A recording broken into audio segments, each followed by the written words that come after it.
like you read this. Right. And we had what you call a walk-a-thon. And we walked 32 miles, and he and a buddy ran it.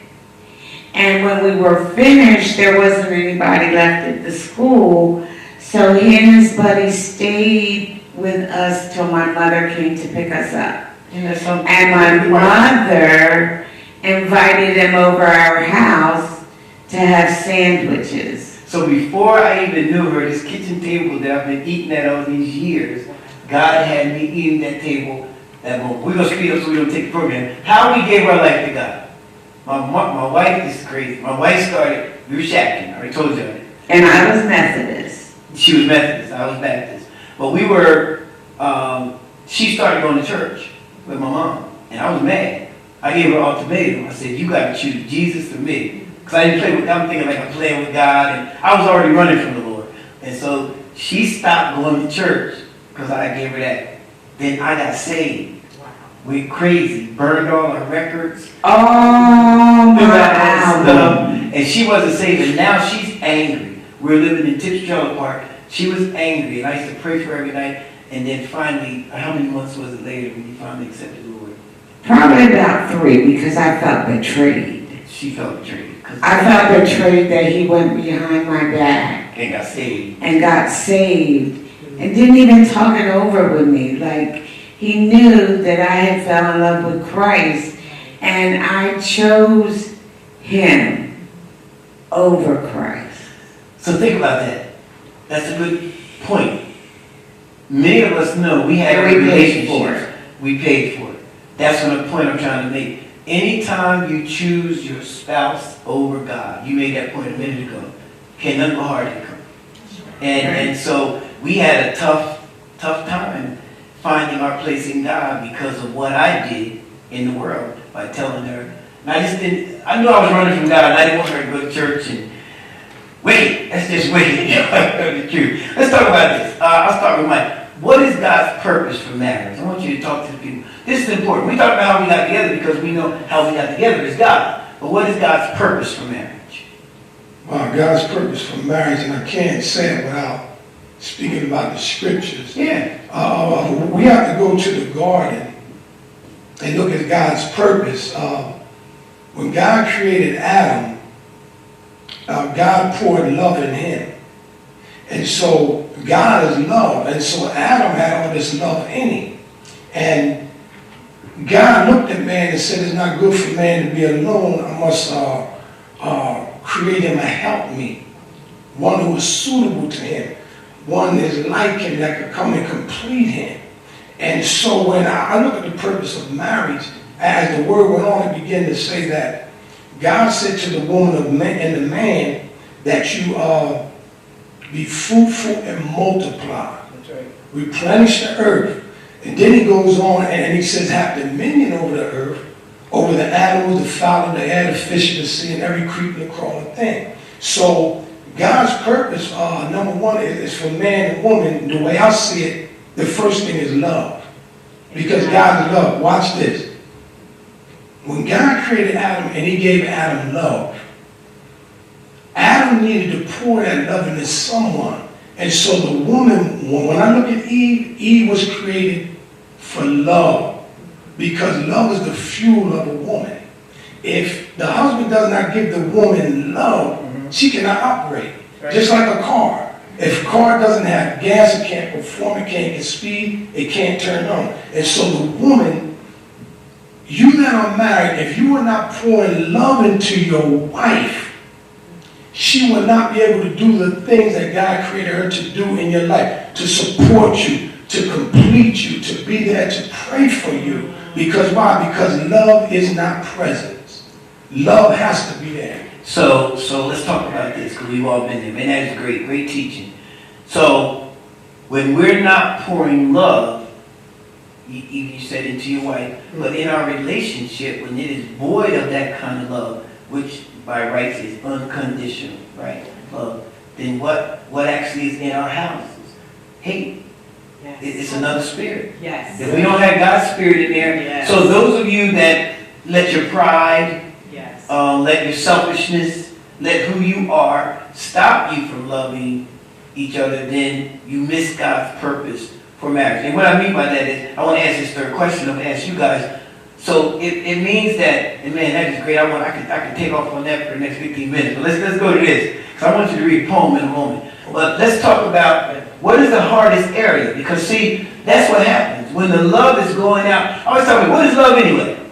You know, and I always tell people, love boils down to one word to me. And I always, when I'm counseling couples, I tell them, love means that you are responsible. That's the word I tell them. It's an action word. It's an action word. Love is action. And you know what I'm responsible for to do first? God. I'm responsible. When you guys made those vows on your wedding day, when you made your vows on your wedding day, you made those to God. There could have been 1,000 folks in the church. I'm responsible, number one, for what I said to God. Ecclesiastes chapter 5 said, it's better that you don't vow than to make a vow and not keep it. Right? So think about this. Then you're responsible to each other. I use this example that my dad, who's passed on now, but my mom and my wife are the only two people that can call my name and still put fear in my heart. Because Marcia can call me like, she can say, James, I done something. You know, I'm thinking about that. And I'm thinking, I'm a grown man. I'm scared of her. But I'm The not. other thing is, I don't call you James. That's right. So when she I call says you James, Alan, yeah, so that's my middle which name. is a But family. what I'm saying is, there's a responsibility, almost like that connection. I was responsible to obey my parents. But the vows say love and obey. So when my wife called me, even though I'm grown, I'm responsible to her some of the things that I do. So what is the hardest area, that you look at you guys are going through? What was the hardest area, you two, Charlotte, that you guys have overcome? Well, I ain't gonna say, I would say family, but it's not actually family, you know. If you went like with me, I had a big family. Okay. On my mom and dad's side. And some of the things that they would do, I didn't want to do. You know, as far as family functions and stuff, because I was always quiet. I like to play ball, travel and stuff like that. I wasn't in the streets or nothing. So when I met my wife, you know, I guess she used to party a little bit and A little bit. Go ahead. Well, she used to party a little bit, but then I felt bad because I'd taken that away from her because of the things that when we first met and I said, this is what I was looking for, and she agreed to it. And so the hardest thing for me was not letting her do what she wanted to do, but it all worked out and then, you know. So Charlotte, how did you take that as y'all different people going through this? I think of communication. Communication with me and him at the beginning, because my communication skills were so different. Because I was totally different, opposite from him. You know, I was so opposite from him. Our communication skills was not good at all. Because I'm so to myself and I don't like people in my, business or different things like that. So I was shut down on him. So he had a big family. He had a big family. I shut them out too. So I just was, I just kept communication with me. I wouldn't talk to him if I needed somebody to talk to. I wouldn't talk to him. I would just keep him over to the side until I learned that I have to, because it matters. The way he feels, it matters. The way I feel, it matters. But at that time, it didn't matter because. So what do you think was a turning point that made you see it? I mean, was it in God or was it? It was something in that God, the turning point. I had to go to church and learn, well, who is a wife? What is a wife? Because you're not taught actually what you're supposed to be as a wife. So as I went to church, New Hope Baptist Church, I was under the leadership of Pastor Goolsby, and he was teaching. And he was a teaching pastor. So as I sat there, I ate. And I understood, and it taught me, and I grew, and I grew. So as I'm growing, that's when my marriage is starting to grow. As I grow, my marriage starts to grow because I'm learning how to be a wife because no one taught me. And I never was raised up with a husband, my mother and father in the same house. My mother raised us. See, that's important too. So now I had to learn what is expected of me as a wife. I didn't know what was expected of me as a wife until I I found God and truly, truly searched the words of God for myself. One of ours was communication. Marcia, Yes. this messed me up. I don't know where to start. I think the fact that we were raised differently, I was given choices, a lot of choices, whether to go to church, find the quote-unquote religion or relationship with God that I wanted to have. I wasn't made to go to church, even though Sunday school was a must. And I watched my father, who is now gone, could have partied all night. He came from a family of bartenders. My mother didn't drive, so he would get up every Sunday morning to take us to Sunday I school, wouldn't go. but wouldn't go to church. And then as it went on, my mom went to church, and I wasn't happy. I'm not a quiet person. I need to move. I need to jump. I need to shout. And it wasn't until I was introduced as a child to the Baptist church that I said, "Oh, I like this. I can sing, and nobody's looking at me crooked because I can't sing, and I can move around." And then when I met him and started having feelings for him, I started going to New Hope with his mom, and it felt home. It felt like I could feel God. And then our biggest problem is we're so much alike. We're both leaders. And it was hard for me to be submissive. I looked at him more than one time and said, "You're not my daddy. He lives on Burlington Road." And it wasn't until it got to a point where with our finances we argued, with this we argued, everything we argued about, that I called the pastor, because he was running the church and leaving me home at first with one baby, and then with two babies, and no telephone. Shouldn't have made all the babies.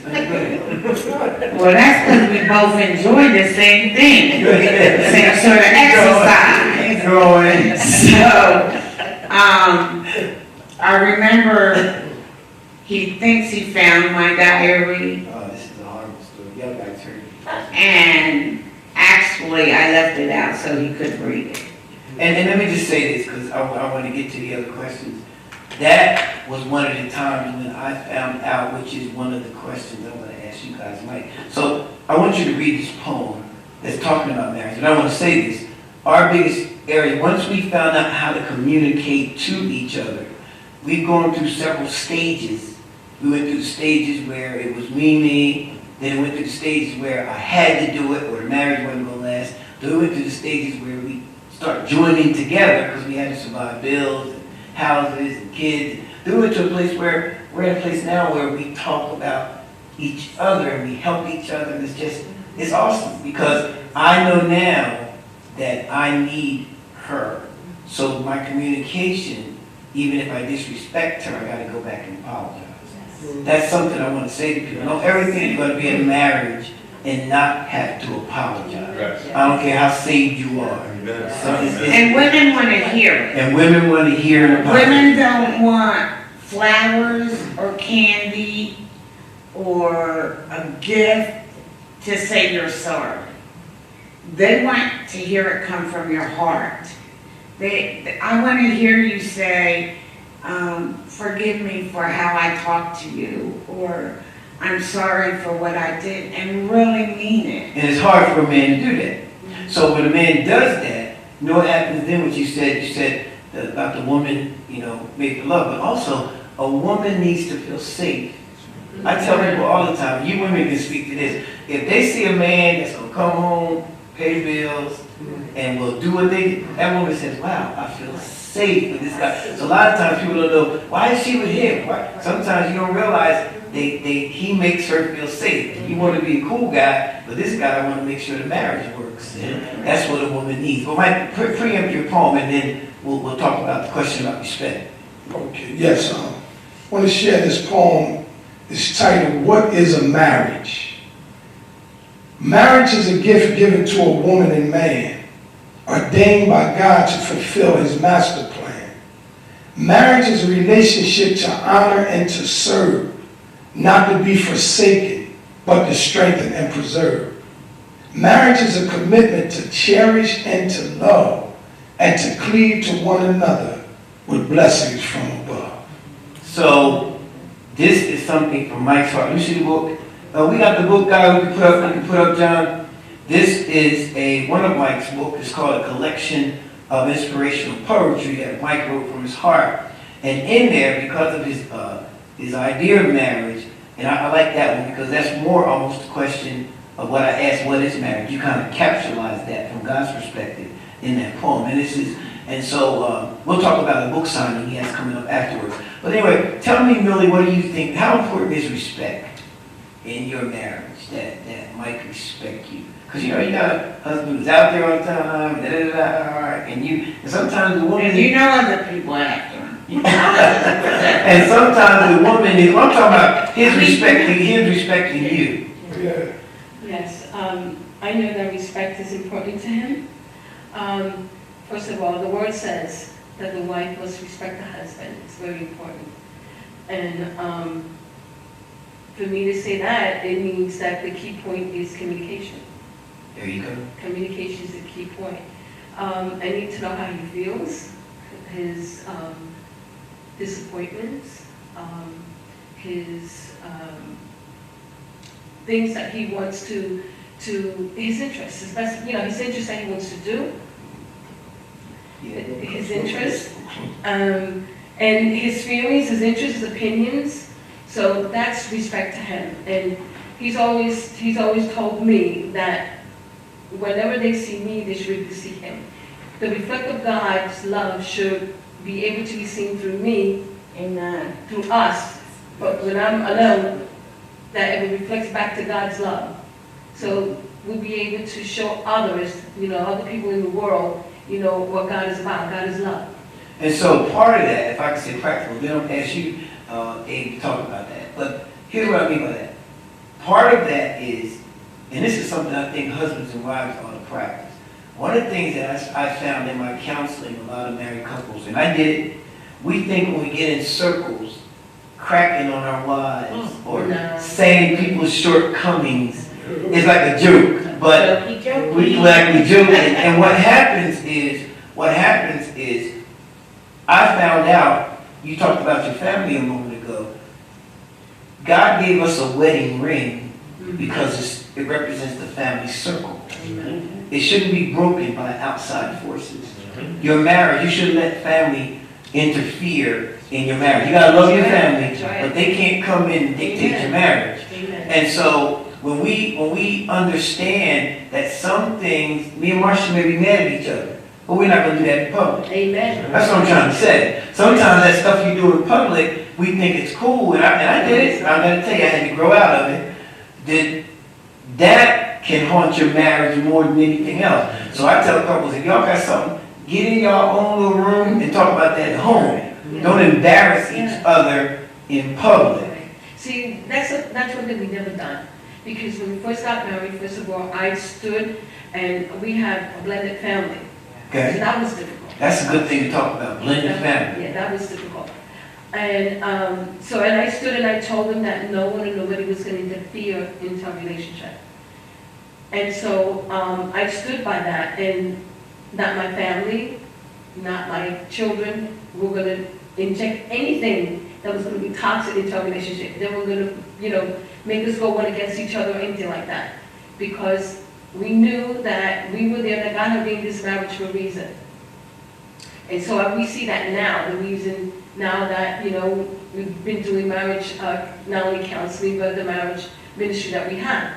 So that's an important thing. My son, when he was 16 years old, I had to put him out the house because he wanted to be the man of the house. That's right. And we. So can I stop you for a minute? To your point, listen to what she just said, guys, especially for blended families. Yes. That if the child, don't believe, the Bible says that a child is born with mischief in his heart. I'm NIV version. And said that the rod of correction will drive it far from it. But I need to understand something. You can't let a child, that's why when you gave the order, God, spouse, then your child. You can't let children, because children will be manipulative. Oh my God. And men and women, Yes. like you guys came together, but sometimes men and women have different Yes. aspects of how they want to raise a child. So it sounds like you and Mike were on one accord. So what happened with your So child? my son was 16 years old, and they only knew me as being the sole person at home. So when we got married, naturally, he's a young man, so he wanted to be in charge. So I said, no, I said, I'm married now, and now Mike is the man of the house. So it got to the point where, he wouldn't listen, he wouldn't respect or anything, so I sent him off to his uncle's house. And he was there for about a year. So after that, he ends up getting married at 18 years old, my son. Excuse me. And that relationship didn't work. So to make a long story short, about 10, 12 years later, then after that, he came up to Mike and asked Mike to marry him. He was going to marry the second way. Wow. To marry him because he had been watching Mike the way he treated me. And Wow. he said, I want to treat my wife the way you treat my mother. So, Wow. so the God, That's awesome, right? so sticking to your guns with God, when I talk about that, sticking to your guns with God gave that young man a role model. But it couldn't have been easy. I mean, you guys are talking about it now, but it Right. couldn't have been easy. You know what blew me away was when I first married Billy, he was probably like 10 years old. Yeah, so it was like 6 years into the marriage. When the decision was this to all married couples, that's in a blended family. You must make the decision together. I didn't come to my wife and say, listen, here's a problem, either he's That's gonna what go, I'm I'm talking gonna go. No. Right. Both of us agreed together. I talked to Millie and said, Millie, I'm not just gonna say, put your son out, I'm the boss. We're not doing it that way. We're gonna come to an agreement. And the thing that blew me away was this. It was almost 20 years later he got married. About 20 years later, he comes to me and says that, can you do my wedding ceremony? Because I want to love my wife like you love my mom. I said, why? Chills, man. I cried at the wedding. Yeah, People was yeah. like, why is the pastor crying for this dude? Yeah. They didn't know it was my son. I cried through the wedding ceremony, Wow. trying to get the words out. It blew me away. Wow. So, Charlotte, you and Abe, as I said, you guys got children? Yes. So, y'all blended too. So talk about that struggle. How did you guys handle that? Well, I didn't raise my daughter. Okay. Her mom raised her, but, I tried to get as much as I could. And See, let me say this, Abe, we're talking real stuff, guys. So y'all want some perfect stuff. Y'all didn't tune into the right place. We telling you what happened in our life. Go ahead. So therefore, I didn't get to see my daughter as much, or Holly at all. Being though that I was with my wife now, and her son, and I tried to be with my daughter too, but her mom was jealous because I met someone else, and Right. you Call it baby mama drama. right. Tell my daughter, this is your dad don't care about you, your dad don't do this and that. That's not true. It wasn't. I would do anything for my daughter. If I could get my daughter anything, but it took a while for her to realize that I did love her because of the stuff that was said to her, and she didn't have no other choice but to believe it because her mom, was taking care of her or moved away How with did her. Charlotte fit into that? Well, her mom would tell her that Charlotte didn't like her. Charlotte, that lady don't like you, But in the same token, if she would have called Charlotte would have gave her anything before I even knew anything about it. To this day now that my daughter got older, she can call her up and, things she missed out on, she's trying to make up for, knowing that my wife did love her. Getting to her son, he was small and I used to feel sorry for him, you know what I mean? Because it was her raising him and grandma raising him. And if he did something wrong, It was on. It was closed off, old school. Yeah. And a couple times he used to do something at the house, and I'm like, boy, run out there in the car, start the car up. Get in the car, now we take off, and then I talk to him like, look, your mom told you don't do this, look, man, you can't be doing that. But they gave me permission to chastise him. Okay. But me, I would not like, Hands on. hands on. I would talk to you, give you that look, and they would start crying.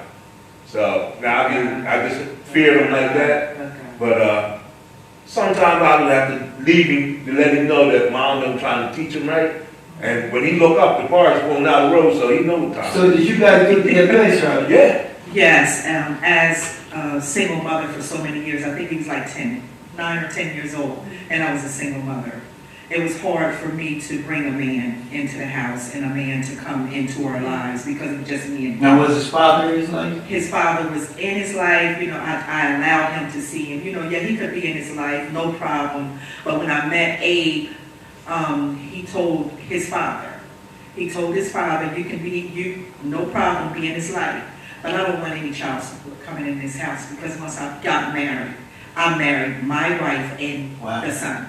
He said, I don't want any monies. All I want from you is to spend time with him. And I was like, this is awesome, But it had been difficult sometimes because I have to realize that he is the man in the house.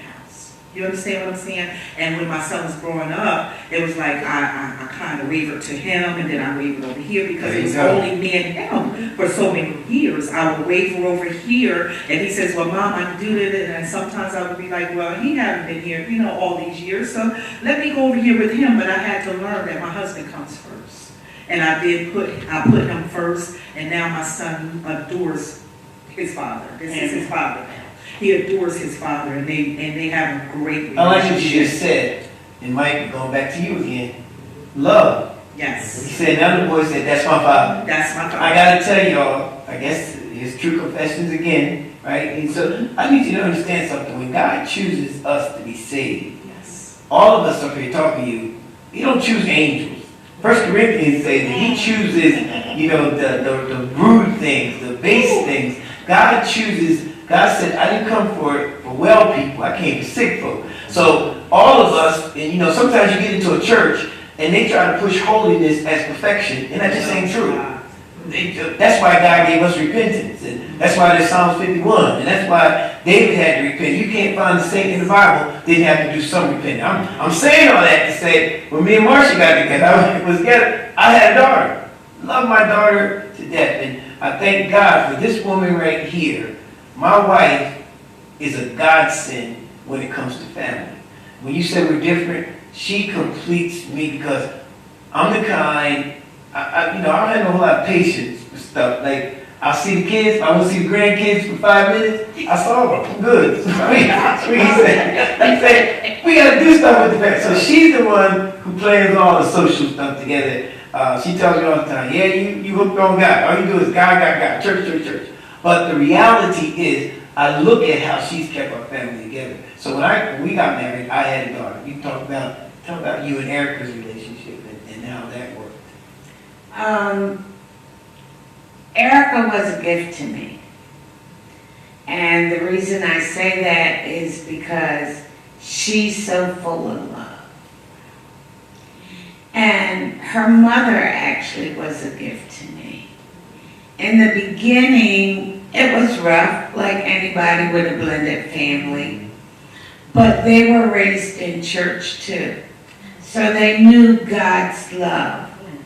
And I think the change in our relationship, her mom and I, was when we both got saved. And one day, I'll never forget, we were at the 7-Eleven. And she got out of her car and I got out of my car and we embraced. When she got married, we held each other's hand and came in, both as mom. When Erica got married.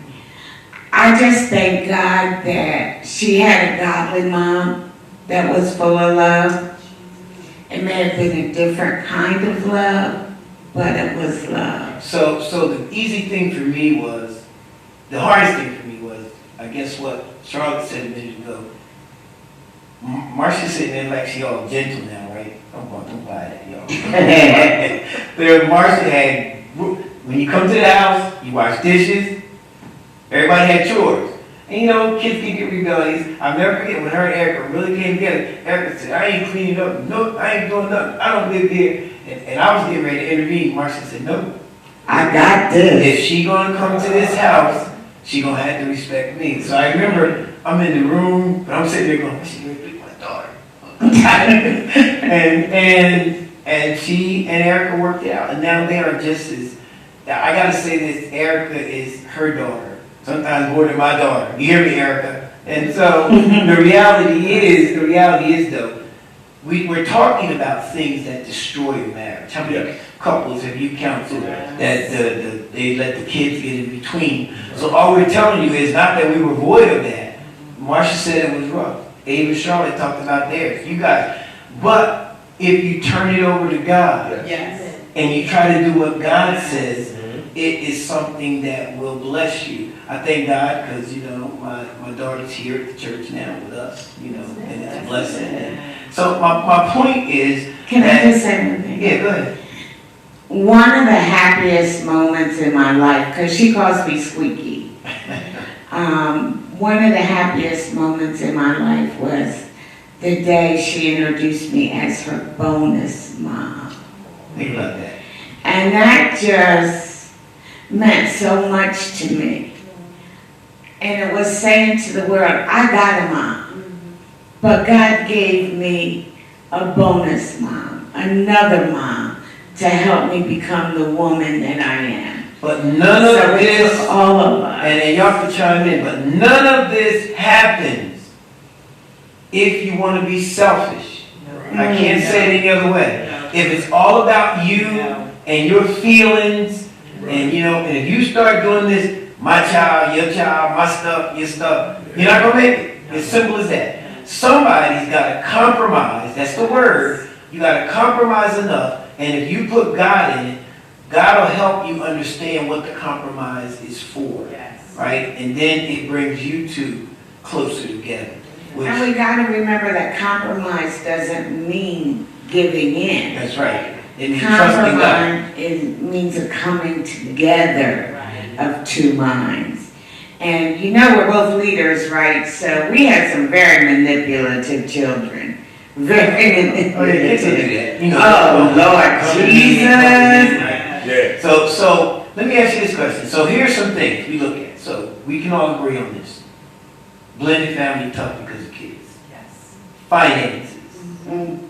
It's tough. Now you said a moment ago, hey, that's a step, man. Let's say don't bring no child support. That's a man. Who's from that? I don't know no principles. You know what I'm saying? Didn't meet them on Why was, you know, talk to me. Because that is a Bible move. That's a God said, man take care of his family. That's just heavy. Go ahead. Well, my thing was, I didn't just marry her. I married the family, her son. And although I had a daughter, and I was doing right with my daughter, I felt as though if I'm going to be in the house, I should take care of the house as a man, being head of the house. So I was like, you know, you can tell, man, I know his dad had more kids, and you know, look, you can keep that. I don't need that. What he was giving her, we can make it through without that. So I was trying to be more, you know, disciplined, being a family man and doing the family work as a man, you know. Charlotte, what you say when he stopped your child support, girl? I'm just saying. Why? Why you do that? I just seen it as a move that I had never Isn't that seen something? before. That's when I started looking at him like, well, you know what? This is God ordained. It has to be. This is something that I had never heard or seen before. And I did, and we went. I went up to there and I stopped it, and his father was fine, and we all went to dinner. We all went to dinner together, and we had a good time. So if you want to talk about God, Yes. That ain't reading no scripture, that's action. That's Love where is you, action that's where word. you, Yeah. I mean, A, what you did, and I'm talking to the brothers now, that, you know, a lot of times we look at the thing where, as ministers, we tell you, you're the prophet, priest, and the king of your house. Each one of those roles are godly roles. As a prophet, you know, in biblical times, the prophet was the one who actually went to God to get the information. You're the person supposed to bring God into your house. You're the prophet. As the priest, you're the one to make the sacrifices. For your family. That's a big sacrifice. And a lot of times the brothers hear me say, you're the king, and they think that means, you know, I'm the big honcho. But when you know what a king did, a king had to make sure the kingdom was okay. He had to make sure the crops was growing. He had to make sure that, you know, the enemy, wasn't no wars going on. So when you're the king in your house, so as prophet, priest, and king, I'm just saying this. God said that we are responsible. If the bills are not paid, and your wife was even assigned to pay the electric and she didn't pay it, it boils down to your fault. Why you say electric? I ain't paid it yet. I could have said something. You should have said something. Say your bill I already paid. Car baby, you're okay. Yeah. So, no matter how you, let's talk about that. How do you guys do your finances? Seriously, how do you do your finances? Is it split? Is it, how do you do your finances? My check go right to the bank, and she got a thing set up. Yeah. I'm like, they pay the bills. So that's, you know what's in there. 100% of all finances. that's a blessing. 100% of all finances because I'm retired from my job. Mm-hmm. And he works very hard. Mm-hmm. And I don't feel as though he has to go to work and have to come home and worry about bills. When he come home from work, all he has to worry about is taking care of him and his household because he already do. His check goes. So that fits your situation? Yes. That's yes. something I want to say. What do you guys do? Well, I always encourage couples, whoever is the strongest in that area. Yes. So I do the finances, but when we first got married, Lily was doing the finances, but then later on, I took them over. And to share something about that, when both of us were working, because we're retired now, when we did our income tax together, there was no undercover thing, but Yeah, you got your money and I got mine. When the big numbers came in, we split it down the middle. I'm not worried about what you're doing with your money, you want to buy clothes, whatever, you're free to do what you want to do. So we have freedom in that area. Money can be, of all, it can be a demon. Yeah, You the love get hooked on that money stuff. And so, talk about from your perspective, honey. I remember we would always argue about what had to be paid when we first got married and what should be paid first. One night we just really blew up about it and I walked out and went home. And my dad had always told me, don't come home without your husband and your kids. So remember, we're showing you now that money was about to separate our marriage. Now we saved it, Yeah. and we knew the Lord. What we got to So think? I talked to the Lord and God told me, give him your money. I said, I'm hearing you right. You mean like give a part of my money? He said, no. So I wrote him this letter, because I used to love to write. And I told him, don't ever let the gas be cut off. The electric cut off. She said, I'm going to give you my money. Don't ever let us not have a roof over our head or a place to get where we need to go. And here's my check.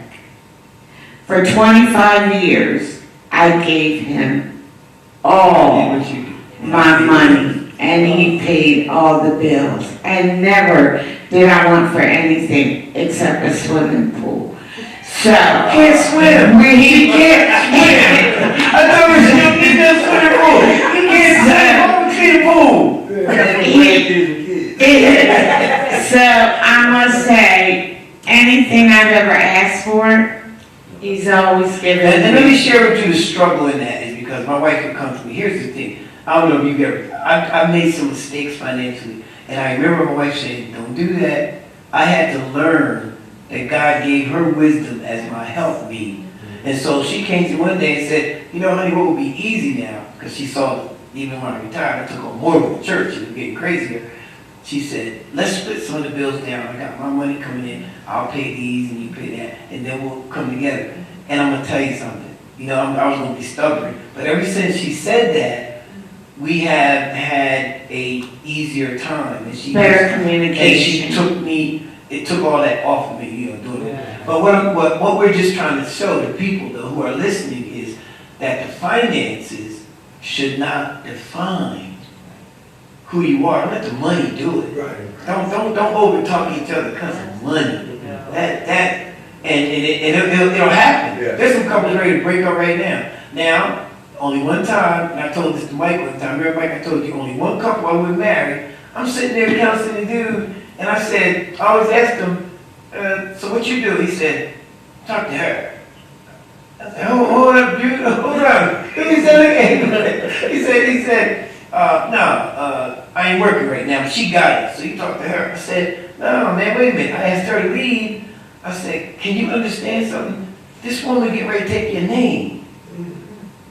Now think about something. Her name got a visa connected to it.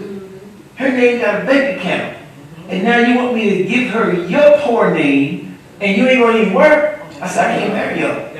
I said, I can't marry y'all. I said, because that's what a brother don't understand. You asking this woman who may be doing well to give up everything and take your name. And take care of you. And yeah, and now take care. I said, I'm sorry, man, I can't marry y'all. He flipped out on me, you know.